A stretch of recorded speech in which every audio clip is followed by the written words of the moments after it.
A revolving door of young women, orders to drop, strict security checks and protocol, and unprecedented access for a convicted pedophile to Buckingham Palace.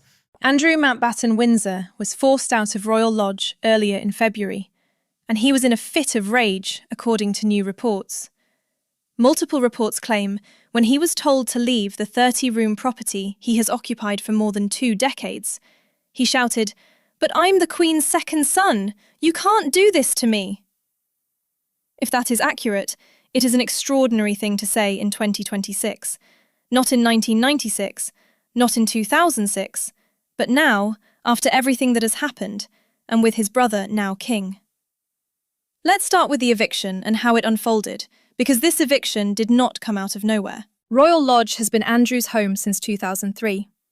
He signed a 75-year lease after the death of the Queen Mother and reportedly spent millions renovating it. Those are the shock claims of a former royal protection officer in charge of looking after the then Prince Andrew. In the face of threats and intimidation, Paul Page, a former bodyguard, is brave enough to tell police in the UK about what happened under his watch, and he spoke to 10 News Plus today. The property sits within Windsor Great Park on Crown Estate land. For years it symbolised that, despite scandals, he still had a firm foothold inside the royal fold. But earlier this month, that changed. In the first days of February, removal activity was reported at Royal Lodge. Andrew was said to have been moved out in the middle of the night and driven away quietly. He was relocated to the Sandringham estate in Norfolk, which is privately owned by the king. Sources describe him as resistant, unwilling to leave, and invoking his late mother's position in protest. That alleged line, "I'm the Queen's second son," suggests he still saw rank and birth order as a shield. The reality is that it was not. Just over 2 weeks later, on February 19th, Andrew was arrested at Wood Farm on the Sandringham estate. It happened on his 66th birthday. He was arrested on suspicion of misconduct in public office and questioned for around 11 hours before being released under investigation. He has not been charged, at least not yet. Police are continuing their inquiries. After hours, that with Prince Andrew went out the window.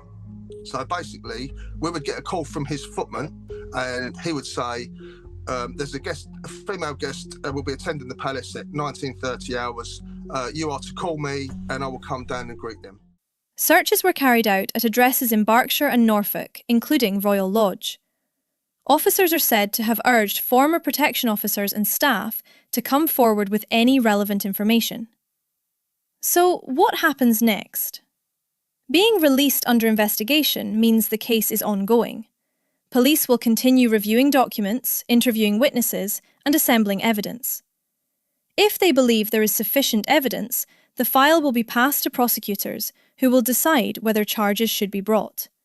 That process can take weeks or months, especially if it involves official records and cross-border cooperation. If charges are authorised, Andrew would appear before a magistrate's court like any other suspect. If not, the case could eventually be closed with no further action. At this stage, we simply do not know which way it will go. Now, back to Royal Lodge, because this is where the symbolism runs deep. As of today, there has been no announcement about who will move into Royal Lodge next. The property is part of the Crown Estate, and with police searches recently conducted there, it is effectively in limbo. He liked the ladies. The ongoing joke was that, he should have a revolving door in his bedroom. So how do we know these unknown females that were unvetted, that were coming into the palace, were not attached to hostile foreign countries? It could remain vacant for some time while decisions are made. No successor tenant has been named. What is clear is that Andrew is no longer living there, and that marks the end of a long and controversial chapter. Instead, he is understood to be staying on the Sandringham estate, and reports suggest that his accommodation there is privately funded by the king, not supported through Crown Estate arrangements. Now let's talk about staff, because this detail has been particularly telling. There are reports that staff at Sandringham were informed they did not have to serve Andrew if they felt uncomfortable doing so. According to sources, several opted out. Some accounts describe disquiet among staff and portray Andrew as increasingly isolated within royal circles. This isn't just about his damaged public image. This is about whether the people who cook his meals, manage his diary, and coordinate his day-to-day life are willing to work for him. If multiple staff members have refused, that signals a significant shift in how he is regarded behind palace walls. The deep ties to Epstein and Ghislaine Maxwell. Did you ever see Epstein or Maxwell at the palace?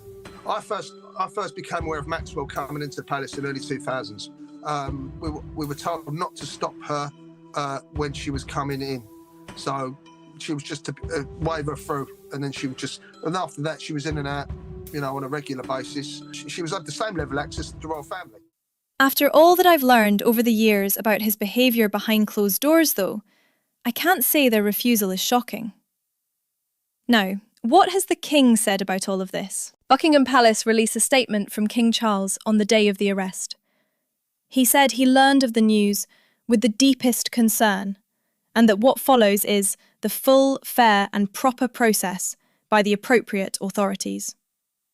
He added that the family's full and wholehearted support and cooperation would be given to the investigation, and he stated clearly, the law must take its course. He also said he would not comment further. It was brief, it was controlled, and it was notably firm. There was no language of personal defence or suggestions of unfair treatment, simply a reiteration that the legal process would proceed without interference. William and Catherine have not issued separate statements. It is understood they support the King's position. Now, where are Sarah Ferguson and the daughters in all this?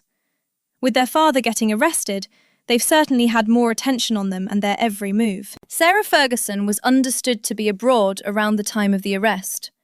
There have been reports of her being seen on a ski trip in Europe in recent weeks.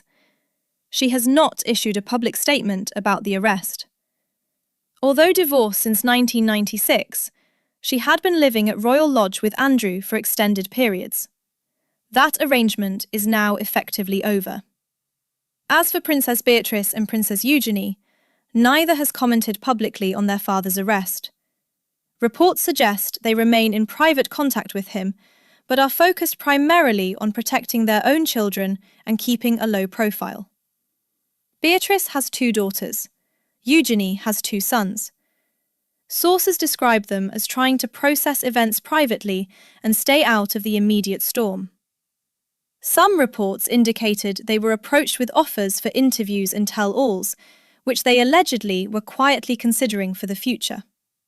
There have been sightings of family members abroad in the days leading up to the arrest, including travel to Florida and a Swiss ski resort. But neither princess has made any public appearance connected to the arrest itself. The two were said to be intimate. This is Ghislaine at Buckingham Palace. Then Ghislaine brought Epstein, described as a bizarre love triangle. It gave the now convicted pedophiles unprecedented access to the highest levels of British society and politics. Another development worth noting is that there are reports of discussions within government circles about the possibility of removing Andrew from the line of succession. That would require legislation and formal approvals. Nothing has happened on that front yet, but the fact it is even being discussed shows how serious this moment is, politically as well as personally. So let's pull this together. Andrew Mountbatten-Windsor was reportedly forced out of Royal Lodge in early February and allegedly shouted, "I'm the Queen's second son, you can't do this to me." Days later, he was arrested on suspicion of misconduct in public office and released under investigation. Police searches have taken place at properties connected to him. The King has stated that the law must take its course. Royal Lodge currently has no confirmed new resident. Staff at Sandringham have reportedly been given the option not to serve him, and some have refused. Sarah Ferguson has been abroad. His daughters are said to be focused on their families and staying quiet. All in all, It has been a remarkable sequence of events, and one can only imagine how he is currently coping. His ego must be terribly bruised. If he did say those words, shouting upon his eviction from Royal Lodge, do you think he genuinely believed his birth position would still protect him? Or was it simply a man reacting in anger as his world shifted overnight?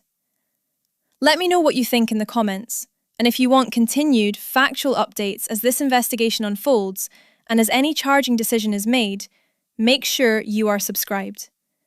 We will keep following this story, one development at a time.